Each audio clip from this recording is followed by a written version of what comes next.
Bonjour tout le monde. Aujourd'hui, on va travailler un dossier intéressant qui m'a souvent été demandé. Ça va être le thème de l'interfile. Donc, comme vous le savez tous, normalement, alors, je ne vais pas rentrer dans l'histoire de droit ou pas le droit. Actuellement, l'interfile n'est pas réglementé par la loi. Il y a eu une réglementation de 2016 jusqu'à 2020.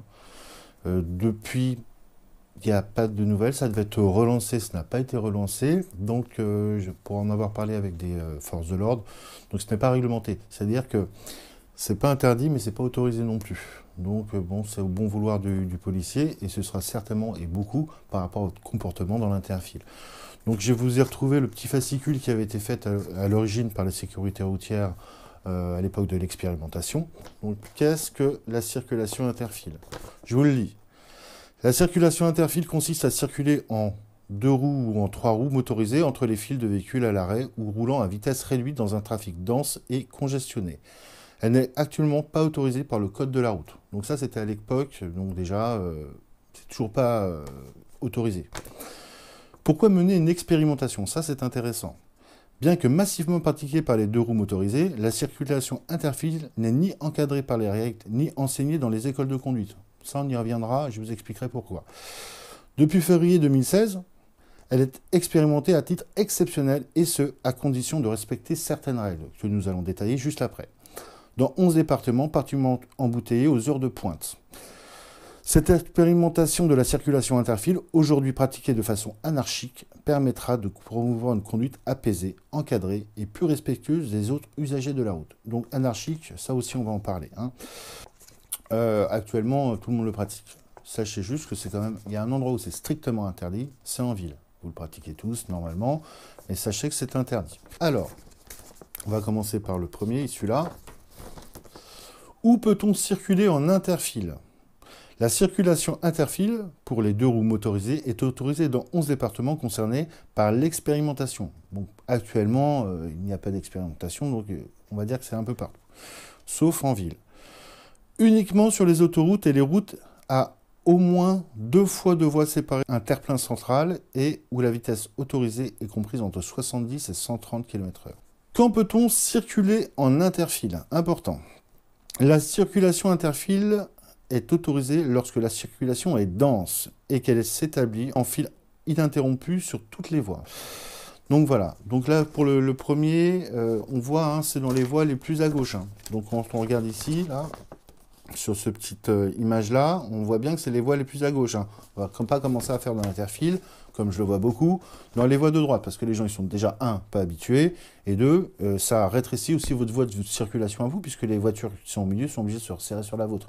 Je ne cache pas que c'est un petit peu dangereux. Donc les gens qui font ça, en général, il faut leur dire, t'es gentil Coco, mais l'interfile, ça se passe là. Et si t'es pas patient, fais pas d'interfile, mec. Débrouille-toi autrement.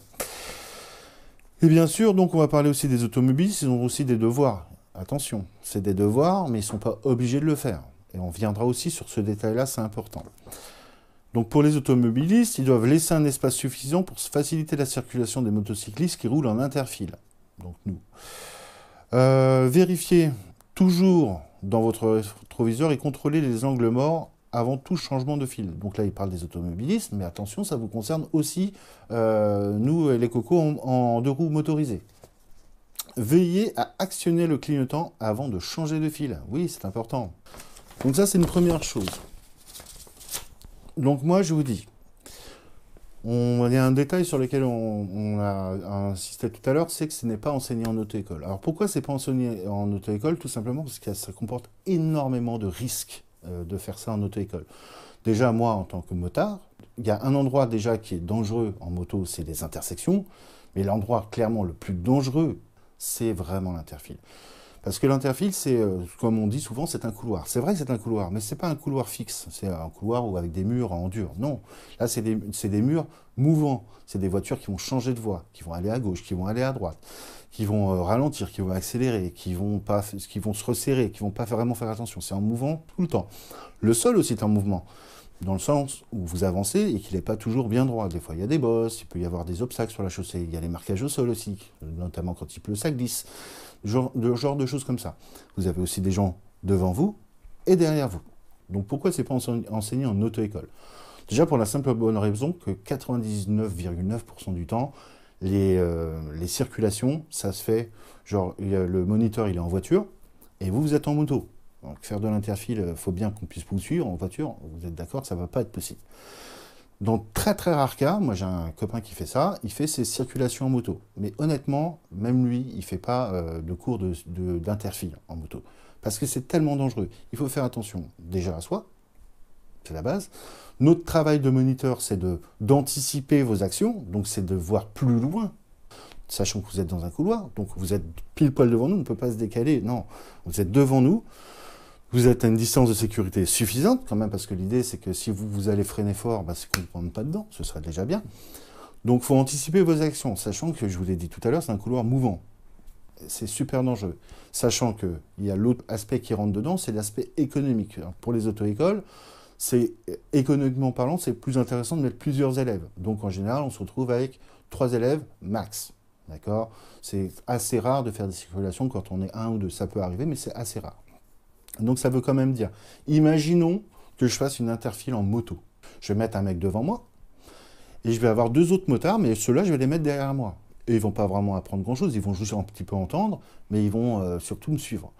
Donc il va falloir que je fasse attention à vous, à moi, et à mes 2 gaillards qui sont derrière. Je ne vous cache pas que c'est la mort.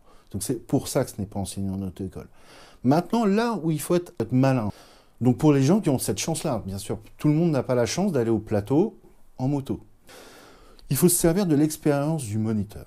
Le moniteur, il est devant, il ouvre la route, il fait de l'interfile. Eh bien, il faut regarder comment il fait, tout simplement. Il faut écouter ce qu'il vous dit, tout le temps. Il va vous dire, il faut faire ci, il faut faire ça, nanana. Pour les gens qui n'ont pas cette chance-là, il faut ne pas hésiter à poser des questions. En fait, on en profite, on a les motos directement sur le plateau, donc ça veut dire qu'on ne va jamais faire d'interfile, même pas en circulation, puisque je vous dis que c'était trop dangereux. Eh bien, avant la fin de vos cours et de vos examens, il faut poser plein de questions. Il faut dire, ouais, mais comment je fais ci, comment je fais ça, qu'est-ce que tu me conseilles, nanana, nanana. On va revenir à un point essentiel, vous avez des droits, mais vous avez des devoirs aussi. Donc vos droits, être intelligent, patient, conciliant, calme, courtois. C'est la base.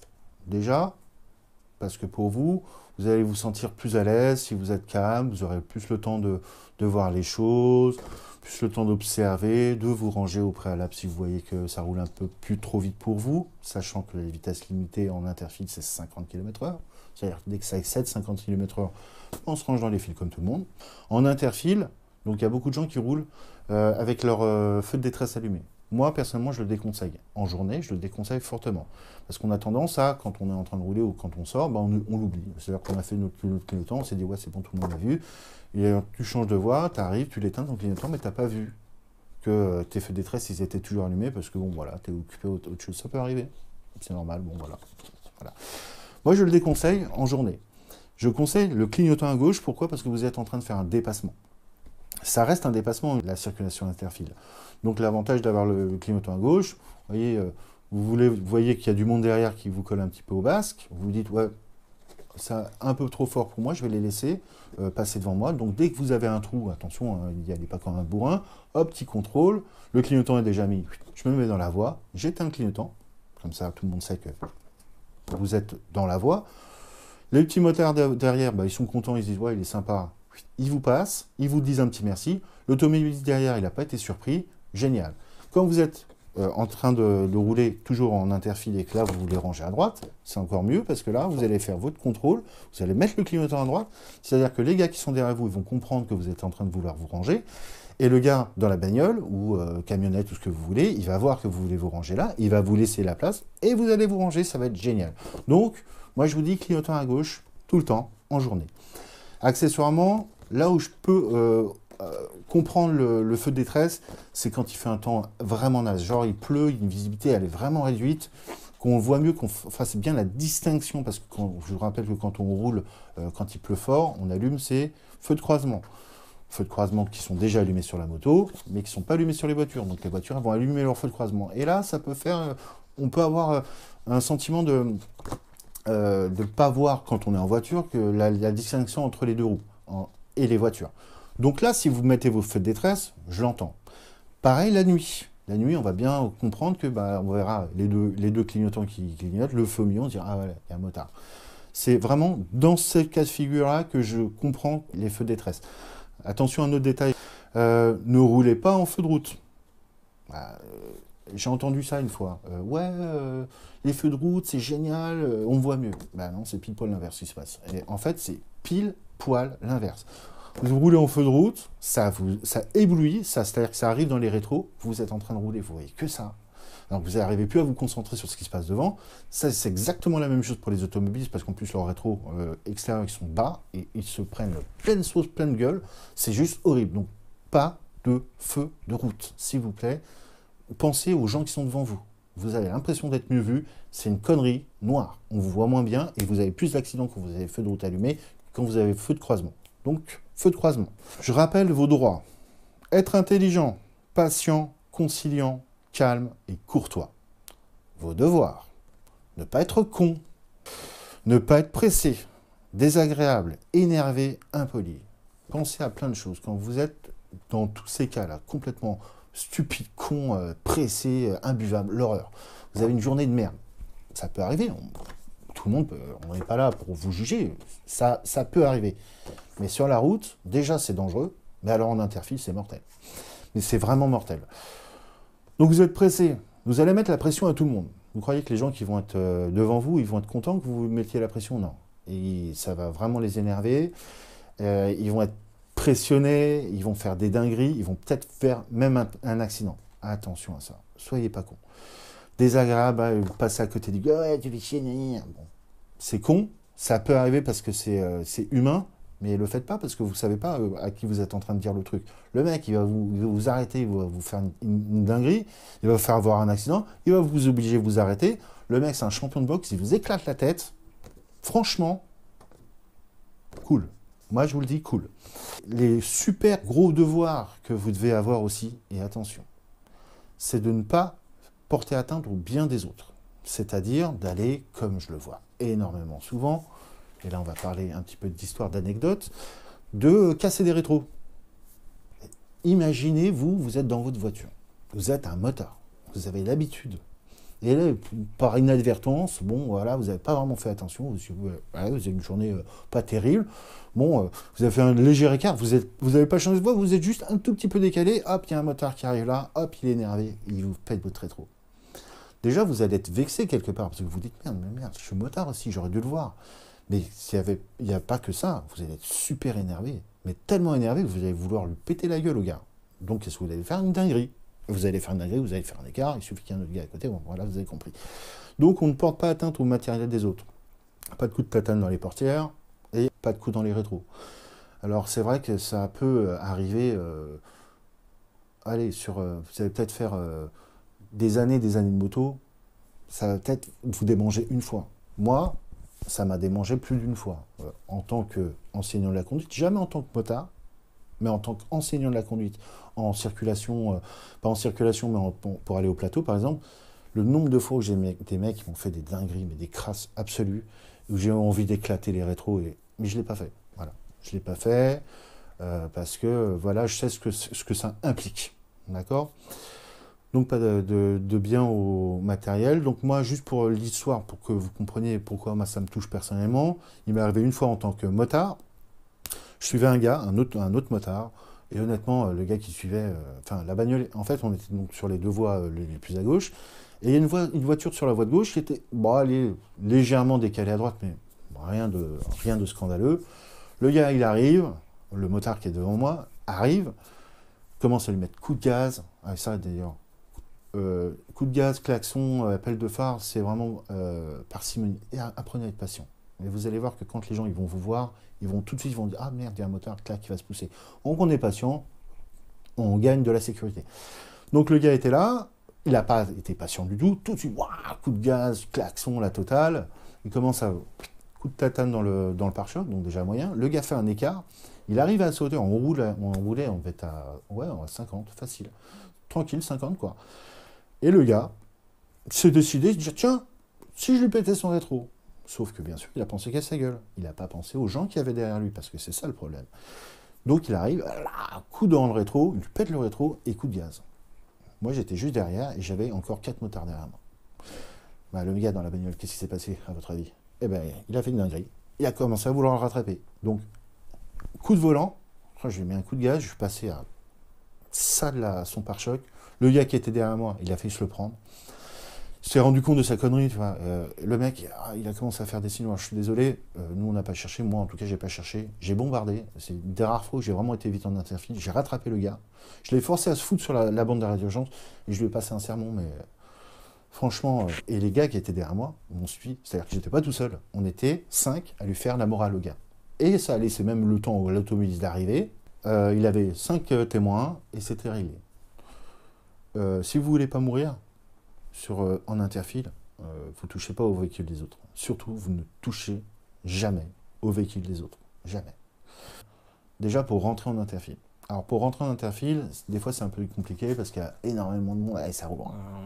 C'est un peu difficile. Moi, ce que je vous conseille, c'est qu'on se décale légèrement, on se met comme si on était en conducteur de voiture et on se sert de son rétro-beaucoup. C'est-à-dire qu'on va un peu pencher la moto sur le côté. Alors, je ne vous dis pas de la pencher à mort, hein. Juste, on se décale un peu comme si on faisait du lent. On fait ça, ça nous permettra d'avoir une visibilité plus importante dans la file. On n'a pas le clignotant encore.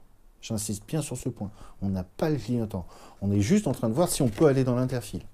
Ok, je vois qu'il y a de la place, j'ai de la place. À ce moment-là, je fais juste un petit contrôle angle mort parce qu'on ne sait jamais. Peut-être que le mec dans la bagnole, il a envie de changer de voie à ce moment-là, ou tu sais pas. Donc, tu fais un petit contrôle. Ok, là, tu es sûr, clignotant, clac, et tu t'engages. Donc, maximum, on se rappelle, 50 km/h. Maintenant, il s'avère que vous êtes le lièvre. Voilà, vous êtes devant, vous êtes le premier de la file et vous sentez qu'il y a beaucoup de monde derrière.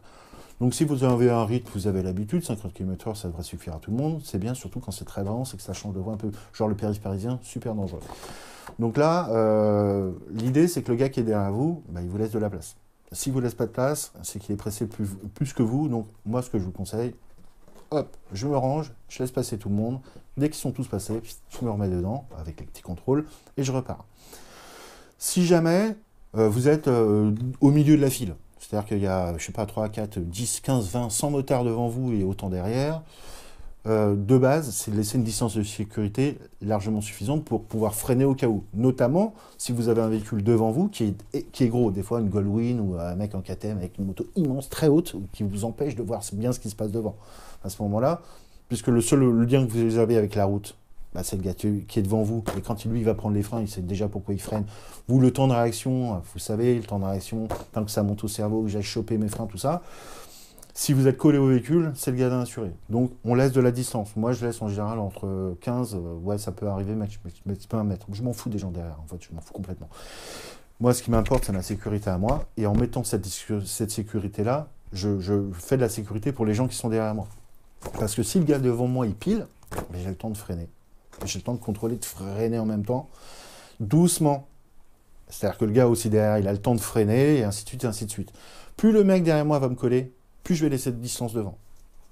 Si j'ai pas aucun endroit pour me ranger. Si j'ai un endroit pour me ranger, hop, je vais me rentrer. Je vais essayer de le faire assez vite, parce que malheureusement, je tomberai sur des cons qui vont être pressés, énervés, impolis, et qui vont me faire chier, comme ça arrive assez souvent. Donc voilà, ça c'est les conseils que je peux vous donner. Maintenant, ce qu'on va aller faire, c'est... donc déjà, je vais filmer un petit peu d'autoroute en point fixe. Hein, on va regarder les gens, on va voir les bons comportements, les mauvais comportements. Et ensuite, on sera directement dans l'interfile en moto. Et puis, on fera un petit peu de choses. Voilà, comment s'insérer, comment les distances de sécurité, enfin les petits détails. Donc là, on est un petit peu sur une autoroute. Désolé, il y a beaucoup de vent, je vais essayer de cacher le micro.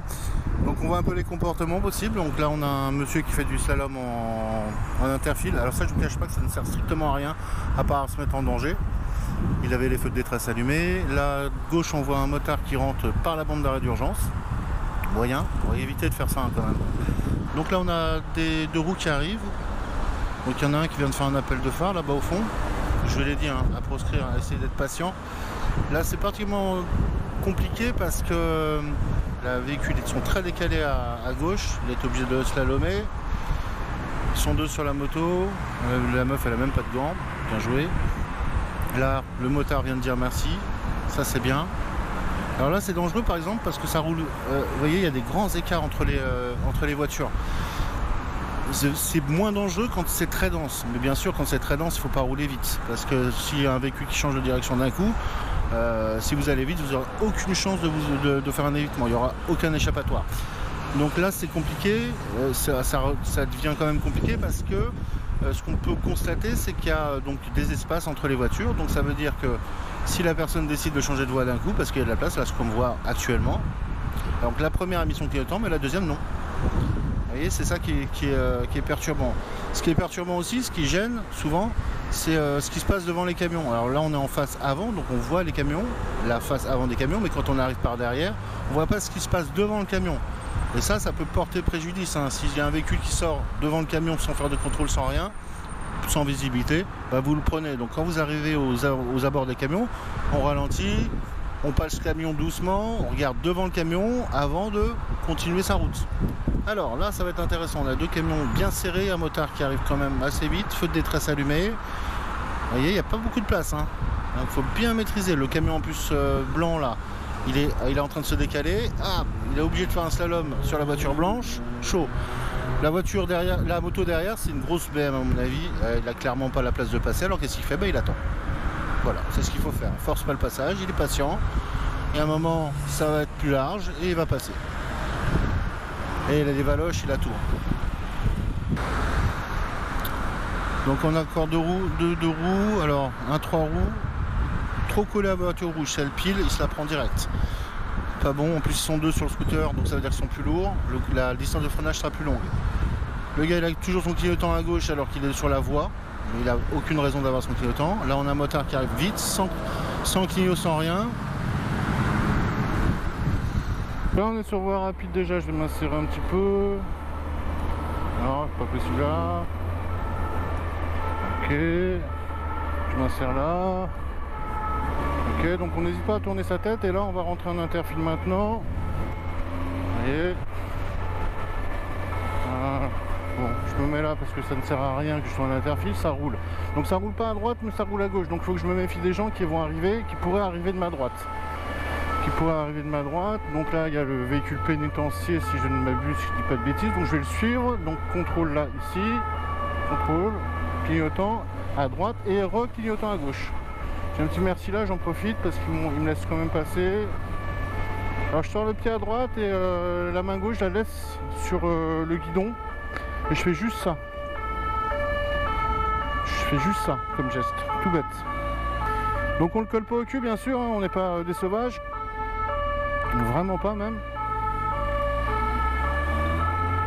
Et on se méfie des véhicules qui reviennent dans la voie hein. Aussi, hein, ça c'est important. Donc on se méfie, hein, il pourrait freiner. Ah bah il me laisse passer, il est gentil.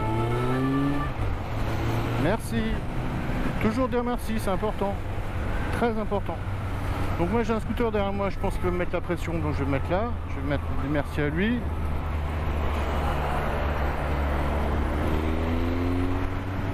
Dire merci pied droit. Merci pied gauche pour les gens qui se poussent bien. Alors ça c'est vraiment top. Droit aussi. Et gauche. Ici gauche, donc là le monsieur il a klaxonné devant, donc je vous ai dit tout à l'heure on évite de klaxonner, c'est pas cool. La route nous appartient pas, hein. On est en commun avec les gens. Alors on fait attention à ça, l'autre là qui est au téléphone, ça devant là le gars qui change de voie, toi, ouais voilà tu m'as vu. Toujours dire merci aux gens qui s'écartent bien, même s'ils font des dingueries avant. Mets-toi dans ta voie, alors je lui fais comprendre, voilà. Ici. Attention, alors on nous dit souvent ouais faut regarder les rétroviseurs. Ouais, enfin, bonne chance hein, de regarder les rétroviseurs. Alors là c'est chaud parce que ça va à la même vitesse. Voilà, là je vais me retourner dans ma voie parce que de toute façon ça va rouler. Et je vais me mettre dans la voie la plus à droite parce que je vais sortir à la prochaine. Donc je sais que c'est bouché, je vais m'insérer tranquille, hein. On va y aller cool. Alors je suis déjà en train de regarder ce qui se passe sur la voie. Je mets déjà mon petit clignotant parce que je sais que je vais rentrer. Je rentre. Ok, donc là il y a un camion. Moi il faut que j'aille sur cette voie là, ici là. Donc là c'est difficile, vous avez vu, il y a les deux camions et j'ai la voie d'insertion avec les gens qui bombardent à droite. Donc c'est ça qui est difficile. Ici j'ai un peu de place, je contrôle dans mon rétro. Clignotant, ouais, je fais attention parce que lui il avance pas, j'éteins mon clignotant. Alors je vais me décaler, voilà, je vais vous montrer. Je décale, je regarde dans le rétro, c'est bon, angle mort.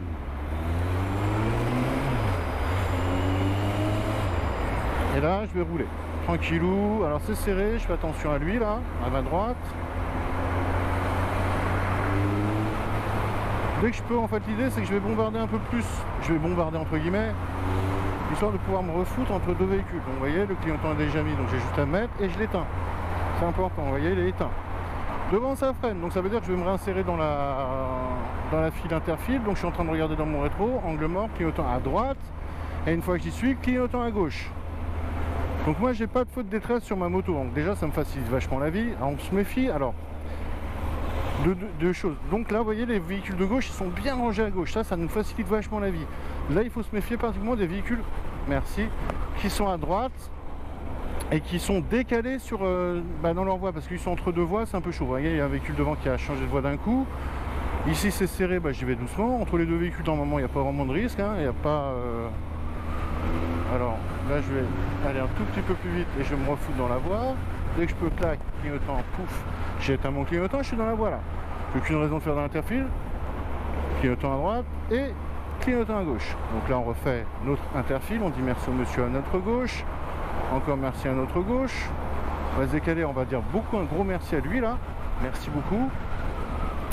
Dites merci, hein, surtout. Alors moi je lâche la main parce que j'ai plus l'habitude. Quand vous n'avez pas l'habitude, un petit cycle de tête déjà où vous sortez le pied, hein, si vous êtes en scooter, hein, ça peut arriver aussi. Voilà, le monsieur en blanc, on le remercie. Et là, hop, je vais mettre devant le véhicule le camion. Ça roule, donc je roule comme les autres, hein, finalement. Hein. Exactement comme les autres. Donc on roule aux alentours des 50. Quand ça roule, c'est très dense. Bon, vous voyez là, si on regarde le compteur, je suis à 50. Hein. Voilà. Donc là, je vais faire hop, ici, hop, ici. Voilà. On se méfie là, il pourrait vraiment y avoir des changements de voie intempestifs. Le monsieur, on lui dit merci. Ce coup-ci, je l'ai fait avec le pied, donc vous l'avez pas vu. Donc là, c'est chaud, donc je ralentis un peu. Je vais le laisser s'écarter un peu, ou alors faire un doublement. Voilà. Merci. Vous avez vu ce qui s'est passé là? Ça c'était intéressant parce qu'au final, qu'est-ce qui s'est passé? Au final, j'ai quand même été patient. Il s'est tout de suite poussé et j'avais la place largement de passer. Donc en remerciement, toujours un grand merci. C'est important ça, les merci. Hein. J'ai personne derrière moi, pas d'autre de roue. C'est moi qui mène la danse. Hein, je vais à la vitesse que je veux. Donc là, je freine un peu parce que le véhicule blanc ici là, il est serré. Donc ça m'obligerait, si j'allais vite, à faire un gros slalom dangereux, ça ne sert strictement à rien, je préfère perdre un peu de temps. Vous voyez là, je prends vraiment mon temps, là j'essaie un peu plus le véhicule blanc, je vais faire à lui gentiment de se resserrer. Donc vous pouvez faire comme la police, vous savez, des fois ils vous disent de vous ranger sur le côté. Pas pousse-toi sur le côté, non, ça on fait pas. On fait gentiment un geste, du genre, voilà, comme lui là, je vais le faire, voilà. On pousse, on prend la main là, et on fait ça. Tranquille, les gens ils comprennent, et en général ils se poussent, vous voyez, lui je vais lui faire. Je vais y aller doucement, je vais lui donner, hop, de se pousser. Normalement les gens ils écoutent, hop, ils se rangent, ils vous font pas chier. J'y suis allé cool, j'ai pas eu de geste brusque, comme lui là, hop, gentiment, il va se pousser, voilà, il s'est poussé tout de suite. Vous l'avez pas vu malheureusement, mais il s'est poussé tout de suite. Lui c'est pareil, hop, voilà, elle s'est poussée aussi, super, excellent. Donc là il y a de la place, alors certains en plus en ligne droite seraient tentés de bombarder. Eh ben non. Faut juste réfréner ses ardeurs, prendre sur soi et prendre son temps. Vraiment, prenez votre temps. Bon, on n'est pas pressé, ça roule cool. J'ai personne, alors je vois que j'ai un deux roues qui arrive au loin. Et bien, si j'ai de la place à un moment, je le laisserai passer. Mais je ne vais pas accélérer pour autant. Vous voyez ce que je veux dire? Je ne vais pas me mettre bêtement en danger juste parce que j'ai un mec qui arrive comme une balle derrière. Non, non. Je prends mon temps, quand il sera pas loin de moi et que j'aurai un peu de place sur le côté. Donc lui, je vais lui dire de se ranger. Voilà. On ne s'est pas rangé parce qu'il bon, il m'a peut-être pas vu aussi, hein. Mais peut-être ça le faisait chier aussi. C'est possible. Donc là, moi, ça va être un peu dangereux. Je vais arriver sur ma sortie. Alors ma sortie, elle est un petit peu complexe. On va en profiter. C'est un peu le même principe que pour s'insérer en interfield. Donc là, j'ai encore un peu de temps. Le motard est pas tout de suite là. Il est à 50 mètres. Tiens, je vais pas me mettre là parce que ça va trop me freiner. Et puis le camion, réinsérer devant un camion, c'est chaud. Donc ma sortie, elle est un peu plus loin. Hop. Vous voyez que là ça freine, donc on contrôle derrière soi, on rentre des vitesses, les gens se rentrent, commencent, voilà, ils se rangent, on va faire un petit merci, merci, moi je vais me mettre là, hop là.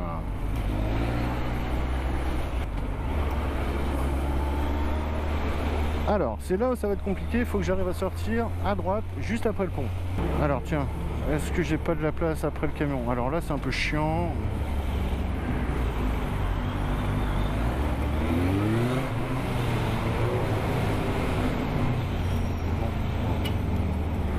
Il y a la pression, et aussi... c'est là où c'est chaud, et moi il faut que j'arrive à sortir là. Bon bah je vais faire à l'ancienne, hein. Hop, et bah il n'y a pas trop de monde. Là c'était tellement compliqué honnêtement.